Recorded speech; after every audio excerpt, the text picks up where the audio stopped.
Dabhasa English school ખાતે દેશભક્તિના રંગે 15મી ઓગસ્ટની ભવ્ય ઉજવણી. આજરોજ 15મી ઓગસ્ટના પવિત્ર રાષ્ટ્રીય પર્વ નિમિત્તે પાદરા તાલુકાના ડભાસા ગામ ખાતે આવેલ ડભાસા ઇંગ્લિશ સ્કૂલના પ્રાંગણમાં સ્વતંત્રતા દિવસની ભવ્ય અને દેશભક્તિમય વાતાવરણમાં ઉજવણી કરવામાં આવી. કાર્યક્રમના મુખ્ય આકર્ષણ ધ્વજવંદન. કેળવણી મંડળના પ્રમુખ શ્રી સંજયભાઈ પટેલના વરદ હસ્તે રાષ્ટ્રધ્વજ ફરકાવી ત્રિરંગાને ગૌરવપૂર્વક સલામી આપવામાં આવી. સાંસ્કૃતિક રજૂઆત. ડભાસા કન્યા શાળાની બાળાઓ દ્વારા મનમોહક સ્વાગત ગીત રજૂ કરી પધારેલા મહાનુભાવોનું ભાવભેર સ્વાગત કરાયું.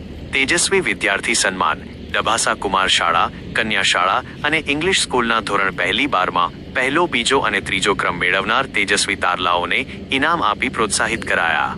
આ પ્રસંગે ડભાસા ગામના સરપંચ શ્રી, વિવિધ શાળાઓના શિક્ષકગણ, શાળા સ્ટાફ, ગામના આગેવાનો તેમજ મોટી સંખ્યામાં ગ્રામજનો અને વિદ્યાર્થીઓ હાજર રહ્યા હતા. કાર્યક્રમના અંતે સૌને મીઠાઈનું વિતરણ કરવામાં આવ્યું હતું. દેશભક્તિ, શિક્ષણ અને સંસ્કારનો આ સુંદર સંગમ સૌ માટે યાદગાર બની રહ્યો.